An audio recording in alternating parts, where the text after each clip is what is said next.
America और यूरोपीय ममालिक में कोरोना वायरस का पहला पीक गुजर चुका है। इस दौरान कोरोना ने जो तबाही मचाई उसमें लाखों अफराद कोरोना से बीमार हुए, हजारों की अमवात हुई। मगर सख्त लॉकडाउन के बाद अब सूरत हाल में बेहतरी आ रही है।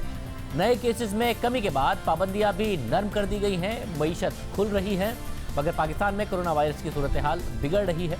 कोरोना के मरीजों की तादाद 1,81,000 से जायद हो गई है। 3,590 अमवात हो चुकी हैं। गुज़िश्ता 24 घंटे में मजीद 4,471 केसेस सामने आए, 89 अमवात हुई, जबकि 30,520 टेस्ट किए गए। यानी जो मस्बत केसेस की शरह है उसमें कमी जरूर आई है, मगर तादाद में मुसलसल इजाफा हो रहा है।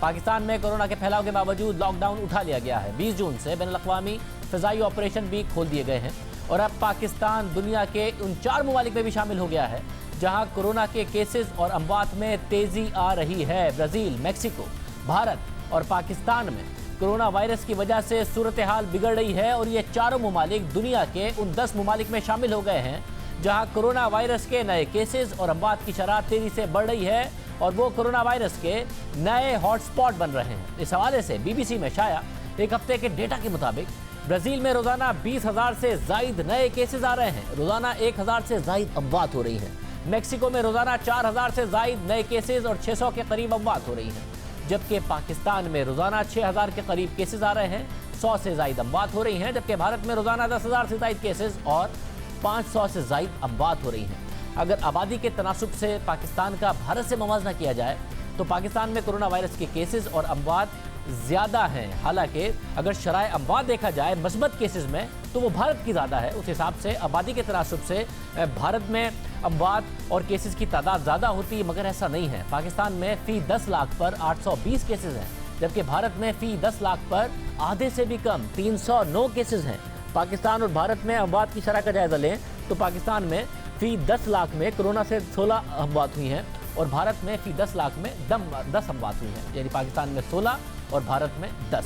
पाकिस्तान में लॉकडाउन ख़त्म करके स्मार्ट लॉकडाउन की हिकमत अमली इख्तियार की गई, जिसके तहत मुल्क के 20 शहरों के कोरोना से मुतासरा इलाकों में स्मार्ट लॉकडाउन किया जा रहा है और दावा किया गया है कि उसके इस्लामाबाद और पंजाब में मस्बत नताइज सामने आ रहे हैं। डिप्टी कमिश्नर इस्लामाबाद के मुताबिक G9 सेक्टर में स्मार्ट लॉकडाउन से नए केसेस में तकरीबन 50 से 60% कमी आई है। उनका कहना है कि अगर स्मार्ट लॉकडाउन ना किया जाता तो केसेस की तादाद रोजाना 45 से 50 तक हो जा सकती थी और अगर स्मार्ट लॉकडाउन जारी रहा तो नए केसेस में 90% तक कमी आ जाएगी।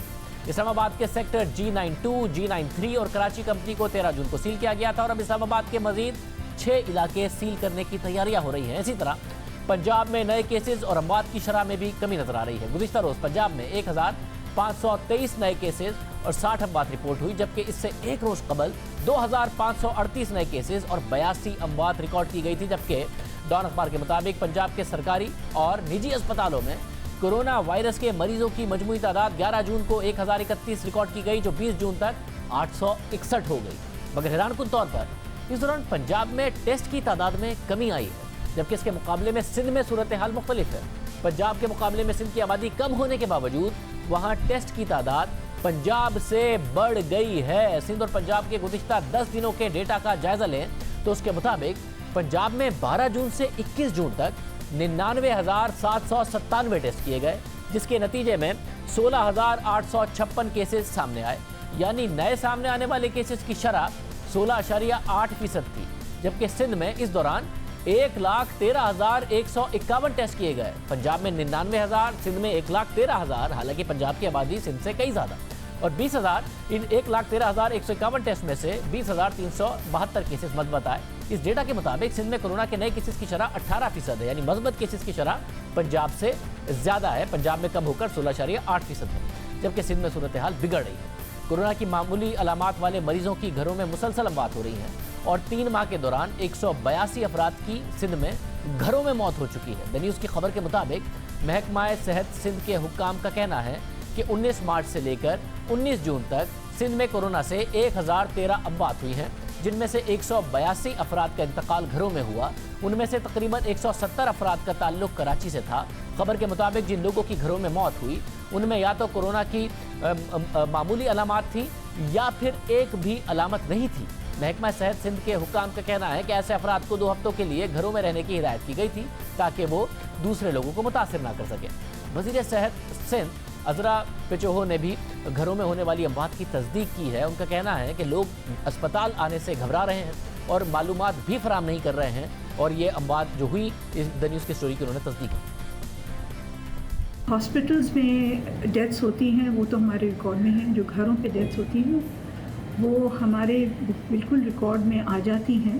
और ये 182 डेथ्स जो घरों में हुई हैं उनके लिए मैं ये सिर्फ कहना चाहती हूँ कि हमारे होम आइसोलेशन का ये स्टैंडर्ड ऑपरेटिंग प्रोसीजर है कि हम हर रोज़ उनसे राब्ते में रहते हैं और अगर उन्हें कोई सिम्टम्स होते हैं तो वो हमें इत्तला देते हैं फ़ोन पे। अनफॉर्चुनेटली बहुत सारे लोग जो हैं वो अस्पताल नहीं आना चाहते और इस वजह से अपने बारे में बताना गवारा नहीं करते कि उन्हें कोई तकलीफ़ है, और इस वजह से जो है उनकी अमवात हो जाती है घरों में। न्यूज़ में वकार भट्टी की रिपोर्ट, उसकी तस्दीक भी सामने आ रही है। घर में कोरोना के मरीजों की अमवात हो रही हैं। मामूली अलामात या अलामात नहीं थी और उन्हें घरों में रहने को कहा गया था और उनकी मौत हो गई। पाकिस्तान में कोरोना के केसेस बढ़ रहे हैं। घरों में खामोशी से ये जो अमवात का मामला है ये दुनिया में और जगह भी देखा गया कि क्लॉट्स पड़ जाते हैं जिसकी वजह से या तो हार्ट अटैक हो सकता है, स्ट्रोक हो सकता है, किडनी फेलियर हो सकता है अगर कोरोना वायरस जिस्म में इस तरीके से अमल करे। आज वज़ीर-ए-आज़म इमरान खान ने एक बार फिर सूबों की जानिब से लगाए गए लॉकडाउन पर तनकीद की। उनका कहना था कि अगर सूबे मुझसे पूछ लेते, मेरी बात मान लेते तो कभी ऐसा लॉकडाउन ना होने देता, क्योंकि दिहाड़ीदार का सोचे बगैर ऐसा लॉकडाउन नहीं करना चाहिए था। मगर यूरोप को देखते हुए सख्त लॉकडाउन कर दिया गया, लेकिन शुक्र है मेरी बात सुन ली है। मेरे से अगर वो पूछ लेते सूबे तो मैं कभी इस तरह का लॉकडाउन ना होने देता। जब तक आप ये ना सोचें कि जो बेचारा दिहाड़ीदार है, जो गरीब आदमी है, जो छाबड़ी वाला है, जिसका जो कमाई करता है तो बच्चे खाते हैं घर पे, तो जब आपने उनका रोज़गार ले लिया तो उनके घर वालों को क्या बनेगा। जब तक आप ये नहीं सोचते आपको पूरा लॉकडाउन नहीं करना चाहिए था। लेकिन एकदम एक पैनिक सी हो गई, सब ने फैसला किया जी वबा फैल रही है। वो यूरोप में देख रहे थे, उनको देखते देखते अब यूरोप के और हालात थे, वुहान सिटी चाइना में और हालात हैं, हमारे हालात ही और थे, लेकिन हमने सख्त लॉकडाउन कर दिया। वज़ीर-ए-आज़म इमरान खान पहले भी सूबों की जानिब से किए गए लॉकडाउन के फैसले पर तनकीद करते रहे। हालांकि लॉकडाउन का सबसे पहले फैसला सिंध ने किया जहां पीपल्स पार्टी की हुकूमत थी। इसके बाद खैबर पख्तूनख्वा, पंजाब और बलूचिस्तान ने भी लॉकडाउन का फैसला किया। पंजाब में तो ये आमतौर पर तासुर है कि उस्मान बुज़दार वज़ीर-ए-आज़म इमरान खान के माने बगैर फैसला कर लें, या फिर खैबर पख्तूनख्वा की हुकूमत वज़ीर-ए-आज़म इमरान खान की राय के बगैर फैसला कर ले, कैसे हो सकता है। फिर दूसरी अहम बात है कि इस्लामाबाद में तो किसी सूबे की नहीं वफाक की हुकूमत है, इस्लामाबाद में भी वही लॉकडाउन कैसे हुआ जो कि मुख्तलिफ सूबों में किया गया। और दिलचस्प बात यह है कि जब लॉकडाउन के मस्बत नताइज सामने आ रहे थे तो वज़ीर-ए-आज़म कौम को मुबारकबाद दे रहे थे। आज कह रहे हैं कि हमारे हालात उन ममालिक जैसे नहीं थे। उस वक्त कह रहे थे कि ममालिक से अलग इसलिए हैं क्योंकि हमने टाइम पर लॉकडाउन किया, उसका क्रेडिट देते रहे, उस पर कौम को मुबारकबाद देते रहे। इसके मुताबिक जो मैं आपको मुबारक देना चाहता हूँ कि इसके मुताबिक आज नहीं 25 अप्रैल तक हम अंदाज़ा ये था कि 50,000 कोरोना के मरीज़ होंगे पाकिस्तान में, और आज जो हम कैलकुलेट कर रहे हैं इंशाल्लाह 12 से 15,000 तक कोरोना के मरीज़ होंगे। आज हम इस खुशकिस्मत कंडीशन में इसलिए, और खुशकिस्मत इसलिए मैं कह रहा हूँ कि आप दुनिया में और मुल्कों का हाल देखें इस वक्त कि किस तरह 1000 800 दिन में लोग मर रहे हैं वहाँ। तो उसके मुकाबले में मैं ये कह रहा हूँ कि उनका जब मुआवजा किया जाए तो हमारे हालात बहुत बेहतर हैं। तो और मैं ये इसलिए भी हैं कि जब 26 कोरोना के केसेस थे पाकिस्तान में 13 मई के करीब, तो हमने तब लॉकडाउन किया था पाकिस्तान में। हमारा लॉकडाउन कामयाब क्यों हुआ अब तक जितना भी हुआ है? कोई पब्लिक गैदरिंग्स नहीं अलाउड, कोई क्रिकेट मैचेस कैंसिल किए, 23 मार्च की परेड कैंसिल की, स्कूलें, शादियाँ, शॉपिंग मॉल्स वो बंद कर दिए।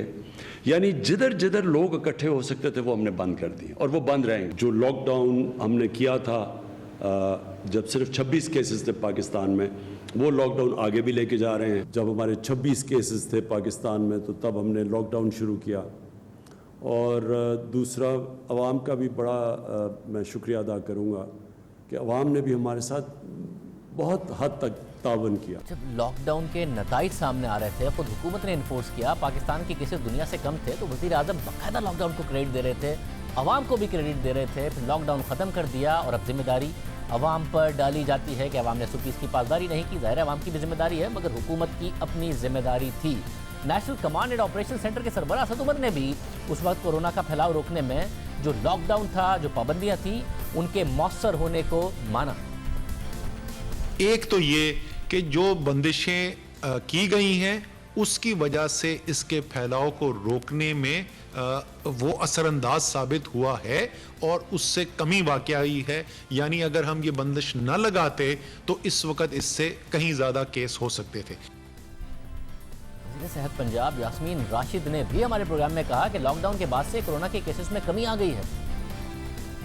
जब से हमने ये लॉकडाउन शुरू किया है और लोगों का चलना फिरना उसमें कमी आई है, तो हमने कैटेगोरिकली देखी है कि पिछले 2 दिनों के अंदर भी थोड़ी सी कमी आ गई है केस रिपोर्टिंग की, जिसकी वजह से फ़ायदा सामने साफ जाहिर है। मैं यकीन से कहती हूँ सारी दुनिया ने अब ये देख लिया है कि जहाँ हमने प्रॉपर लॉकडाउन या जहाँ प्रॉपर पाबंदियाँ लगाई हैं, उससे हालात बेहतर होने शुरू हो गए। वज़ीर सेहत खैबर पख्तूनख्वा तैमूर सलीम झगड़ा ने भी लॉकडाउन के असरात का एतराफ़ किया और इसमें तौसी की भी उन्होंने बात की कि मज़ीद तौसी होनी चाहिए। स्ट्रीट्स पे, सड़कों पे विजिबली देख रहे हैं तो यकीनन काफी फर्क आया है। लोगों का चलना फिरना काफी कम हुआ है और ये तो साइंटिफिकली प्रूवन है कि जितना लोग बाहर कम जाएंगे उतने ही जो ट्रांसमिशन है वायरस की वो कम होगी। सब यानी आप चाहेंगे अभी कि लॉकडाउन में इजाफा ही रहे। सिंध की भी ये राय है, पंजाब भी समझता है कि कम से कम 15 दिन का हमें लॉकडाउन अभी मजीद चाहिए। आप भी चाहते हैं कि लॉकडाउन कंटिन्यू करें? मेरे ख्याल में कम से कम 15 दिन, शायद इससे कुछ ज्यादा टाइम के लिए रिस्ट्रिक्शंस इन प्लेस होनी पड़ेंगी। इस्लामाबाद में भी, सिंध में भी, पंजाब, KP, बलोचिस्तान में भी। अब वज़ीर आज़म कह रहे हैं कि अगर सूबे मेरी बात मान लेते, हुकूमत तहरीक इंसाफ की वज़ीर आज़म खुद क्रेडिट लेते रहे, असद उमर साहब लॉकडाउन को क्रेडिट देते रहे। हमारे साथ सेनेटर शिबली फराज साहब जो वफाकी वज़ीर इत्तलात और नशरियात हैं वो मौजूद हैं, जो आज वज़ीर आज़म के इस बयान के वक्त भी मौजूद थे। साथ ही सईद गनी साहब मौजूद होंगे, उससे पूछेंगे सिंध में सूरत हाल क्यों नहीं कंट्रोल हो रही है। शिबली फराज साहब, सबसे पहले मैं आपसे जानना चाहूँगा, वज़ीर आज़म ने आज फिर सूबों में डाल दिया कि सूबे मेरी बात मान लेते। एक तो 3 सूबों में आपकी हुकूमत, उस्मान बुज़दार साहब वैसे तो IG भी बदलता है तो वज़ीर आज़म कहते हैं मैंने IG बदल के उसको ये जिम्मेदारी दे दी है, सेक्रेटरी वो नहीं बदल सकते, सारे काम वो वज़ीर आज़म से पूछ के करते हैं। लॉकडाउन उन्होंने वज़ीर आज़म की मंशा के बगैर कर दिया, खैबर पख्तूनख्वा ने भी कर दिया और वज़ीर आज़म की इस्लामाबाद तक में नहीं चली, वहां पर भी वही हो गया जो सूबों ने कर दिया। ये वज़ीर आज़म पहले क्रेडिट लेते थे, अब फिर ये बातें कर रहे हैं। नहीं, देखें शाहजेब, बात यह है कि ये आप एडमिनिस्ट्रेटिव चेंजेस की बात कर रहे हैं जो कि निस्बतन आसान होती हैं, लेकिन एक ऐसी वबा जिसका कि कोई पहले कोई एक्सपीरियंस ना हो किसी भी सतह पर, किसी भी मुल्क पर, तो और एक ऐसी वबा जो कि इंटरनेशनल हो, तो उसमें आपके पास चॉइसेस बड़ी लिमिटेड होती हैं और वो चॉइसेस आप वो करते हैं जो कि आपकी ग्राउंड रियलिटीज़ के साथ मुताबिकत रखते हों। तो इसलिए ये जो है तो मुख्तलिफ सूबों में मुख्तलिफ स्ट्रेटजीज अपनाई गई और जाहिर है कि अब देखें ना, लोग न्यूजीलैंड की एग्जांपल देते हैं, तो आपको मैं बताऊं कि जो पूरा न्यूजीलैंड है वो साइज में कितना बड़ा है, लेकिन उसकी पॉपुलेशन लाहौर की पॉपुलेशन जितनी है। So for them it is much easier. वो उनका एक डिफरेंट एक सेटअप है, एक लैंडस्केप है, जबकि हमारा डिफरेंट है। एजुकेशन ज्यादा है यहाँ पे, हमारे यहाँ एजुकेशन कम है। हमारे यहाँ जो है तो जनरली हम इतने डिसिप्लिन लोग नहीं हैं, बदकिस्मती से। हमें अगर ज्यादा डिसिप्लिन होते तो शायद हमारी ये जो डैमेज हुआ है इससे भी आधा डैमेज होता, क्योंकि हमने बड़े अच्छी तरह से इसको मैनेज किया। एक बंदा भी मर जाए तो बहुत अनफॉर्चुनेट होता है, लेकिन शायद हमारे नुकसानात उतने नहीं हुए जितने कि जितनी के बेपरवाही और SOPs का ना फॉलो करना होता है। वैसे ये जो आपने न्यूजीलैंड वाली बात की, कोई मुकाबला नहीं है, बात दुरुस्त है आपकी, मगर मैं पहले भी कह चुका हूं कि उस वक्त ये बात कही जाती थी जब वजीर आजम कहते थे पाकिस्तान को सिंगापुर जैसी तरक्की दे देंगे, तो सिंगापुर की आबादी भी इतनी है जितनी न्यूजीलैंड की। उस वक्त भी कहा जाता था कि भाई आबादी देखें आप, सिटी स्टेट्स का कहाँ पाकिस्तान के साथ मुकाबला करते हैं। अब आप लोग ये मिसाल मिसाल दे रहे हैं, मगर साथ में ये बताइएगा कि अब जबकि नज़र आता है कि आपके तो जो मुख्तलिफ वज़रा हैं वो कुछ भी हो, हर चीज़ का क्रेडिट वज़ीर आज़म इमरान खान को दे रहे होते हैं। G20 अगर कर्ज माफ़ करने की बात करें तो उसका क्रेडिट भी दे देते हैं। पंजाब और खैबर पख्तूनख्वा में कैसे हो सकता है कि वज़ीर आज़म कुछ और चाहते थे, उन्होंने कोई और फैसला कर दिया, इस्लामाबाद तक में वज़ीर आज़म की नहीं चली? देखें, ये तो इनिशियल स्टेजेस की बात है जब ये वबा शुरू हुई थी। असल चीज़ क्या है जिसमें कि ये जिस तरह मैंने कहा कि हिकमत अमली हर इलाके के लिए, इवन पाकिस्तान में खैबर पख्तूनख्वा और कराची मुख्तलिफ है, पॉपुलेशन है, लोग थोड़े से मुख्तलिफ हैं, तो उसमें आप सूबे भी अपनी उसकी ग्राउंड रियलिटीज़ और अपनी सिचुएशन के मुताबिक फैसले कर रहे थे। और बुनियादी जो बेसिक विजन था वो देखें प्राइम मिनिस्टर खान का, वो यही था कि शाहजेब आप मुझे बताएं कि लॉकडाउन किस हद तक सस्टेनेबल होता है। दूसरी बात ये कि अभी अगर हमने ये दूसरी स्ट्रेटेजी अपनाई है, जब से हमने ओपन अप किया है कि हम जितने भी हॉट स्पॉट्स हैं उनको हम टेक्नोलॉजी के जरिए ट्रेस करते हैं, उनको हम लॉकडाउन करते हैं, लेकिन एक सेलेक्टेड तरीके से। लेकिन अगर हम पूरे मुल्क को बंद कर दें, आपने इंडिया की मिसाल देखी, अब ब्राजील है, दो ऑपोजिट एग्जांपल्स हैं। एक ब्राजील है जिन्होंने कि बिल्कुल खुला छोड़ दिया, उनकी भी बहुत ज्यादा नुकसान हुए, और दूसरा इंडिया है जिन्होंने कि एक्सट्रीम लॉकडाउन किया, और लॉकडाउन की वजह से उनको बहुत बेइंतहा नुकसान हुए, जानी और माली दोनों तरफ से। तो इसलिए हमने तो जो हमारी इकोनॉमिक सिचुएशन है, जो हमारी पॉवर्टी के फिगर्स हैं, उससे तो हमें यही ऐसा रास्ता इख्तियार करना था। प्राइम मिनिस्टर साहब को बड़ी कंसर्न थी उन लोगों की जो कि वो इस्तेताअत नहीं रखते हैं। शायद मैं और आप जो है तो अफोर्ड कर सकते हैं 1 महीने का लॉकडाउन या 2 महीने का लॉकडाउन, लेकिन इससे इकोनॉमी पे क्या असर होगा, इससे लोगों के कारोबार पे क्या असर होगा। अब आप देख लें, एंटरटेनमेंट इंडस्ट्री में देख लें आप, सॉरी टूरिज्म इंडस्ट्री में आप बताएं, जो रेस्टोरेंट्स वगैरह जो बंद हुए हैं वो अक्सर उनमें से दोबारा खुल भी नहीं सकेंगे। आप मरी और नथिया गली के वो लोग जो कि 4 महीने के सीजन के लिए टूरिज्म के सीजन में पूरे साल वो खाते हैं, तो अगर हमने टूरिज्म भी बंद कर दिया उनका हो, तो उनका कौन वाली वारिस कौन होगा। साहब ज़ाहिर है अब इस बात से तो इनकार नहीं है शिबली साहब, जो आप बात कह रहे हैं कि कारोबार का नुकसान है, बिल्कुल दुरुस्त बात है, मगर क्या इस सूरत हाल में टूरिज्म हो सकेगा, ये एक अलग सवाल है। कंस्ट्रक्शन इंडस्ट्री खोली, उसमें अभी तक उस तरीके से एक्टिविटी नहीं शुरू हुई। ब्राज़ील की आपने मिसाल दी, दुरुस्त आप कह रहे हैं कि वहाँ पर जानी नुकसान ज़्यादा हुआ, मगर ऐसा नहीं है कि मईशत बच गई है, माली नुकसान भी हो रहा है। असद उमर ने स्वीडन की मिसाल दी थी, तो स्वीडन में जानी नुकसान भी ज़्यादा हुआ और मुआशी नुकसान भी पड़ोसियाँ जितना हुआ। भारत की जो आप मिसाल दे रहे हैं, भारत में लॉकडाउन के नतीजे में मसाइल ज़ाहिर हुए, मगर भारत की बार बार मिसाल देते हैं कि जी वहां पर कह रहे हैं कि गुर्बत आदी हो गई है। हफीज पाशा साहब, जिनको बहुत ज़्यादा क्रेडिबल आपकी मुआशी टीम मानती है, उन्होंने कहा कि पाकिस्तान में 50% लोग गरीब हो गए हैं, पाकिस्तान में 1.25 करोड़ लोग बेरोजगार हो गए हैं। तो पाकिस्तान में भी ना मईशत संभली है, ना रेशो इंडिया से बेहतर है। इंडिया में पर मिलियन जो डेथ है पाकिस्तान में उससे ज़्यादा है, इंडिया में जो पर मिलियन केसेस हैं पाकिस्तान में उससे ज़्यादा हैं। हालांकि डेथ रेशो इंडिया का ज़्यादा है, फिर भी पर मिलियन डेथ पाकिस्तान की ज़्यादा है। नहीं, देखें, इसमें कोई शक नहीं है कि नुकसान नहीं हुआ। ये तो इसीलिए आप अंदाजा करें कि ये तो एक कुछ कम अरसे के लिए लॉकडाउन हुआ था। अगर इसको हम लंबा अगर दोबारा कर देते तो हमारी तो इकोनॉमी ने बैठ जाना था।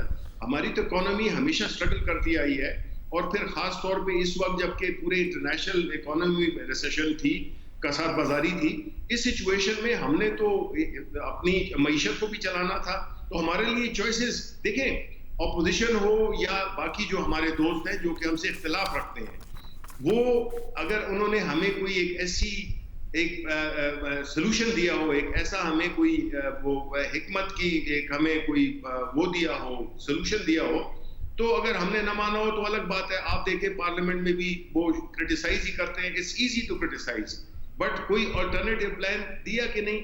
वैसे मगर सिंध हुकूमत जो सोल्यूशन देती है, आप अगर मान भी लें, मुख्तलिफ सूबों पर अप्लाई कर भी दें, तो वज़ीर आज़म फिर डिस्टेंस अख्तियार कर लेते हैं और सिंध हुकूमत के खिलाफ सियासत शुरू हो जाती है। अब आपको लग रहा है सूरत हाल कंट्रोल में है? वज़ीर आज़म को लगता है जो ट्रेजेक्ट्री है वो अब पीक की तरफ जा रही है, जुलाई के आखिर में सिचुएशन कंट्रोल हो जाएगी? 12 लाख केसेस भी बहुत ज़्यादा है, मगर क्या यहाँ पर सिचुएशन कंट्रोल हो जाएगी? देखें, जो मॉडलिंग की गई है उससे तो यही जाहिर होता है कि जो जुलाई का पीक है और फिर जो है तो उसके बाद ये कम होना शुरू होगा।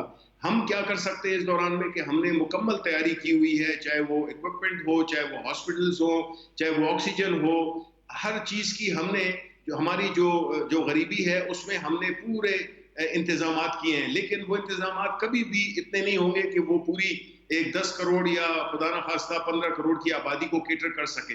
इसलिए जो हमारी इस्तिताअत है उसमें हमने पूरे अपनी कोशिश की है कि जो भी बेड्स हों, वेंटिलेटर्स हों, ऑक्सीजन हो, जिसकी कि काफ़ी ज़्यादा डिमांड प्रोजेक्ट की जा रही है, उसमें हम इस वक्त लगे हुए हैं डिफरेंट इंडस्ट्रीज के साथ कि वो ऑक्सीजन और ऑक्सीजन का अगर हमें इंपोर्ट करना पड़े, वो सारे फैक्ट्स गवर्नमेंट बिल्कुल तैयार है विद फैक्ट्स एंड फिगर्स। लेकिन ये नहीं है कि हम किसी भी तादाद के लिए हम रेडी हैं, जाहिर है कि नहीं, हम अपनी जो इस्तिताअत है उसके मुताबिक।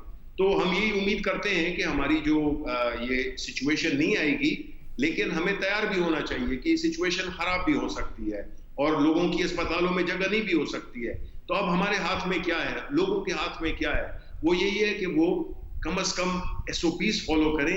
मतलब मेरे साथ रहिएगा।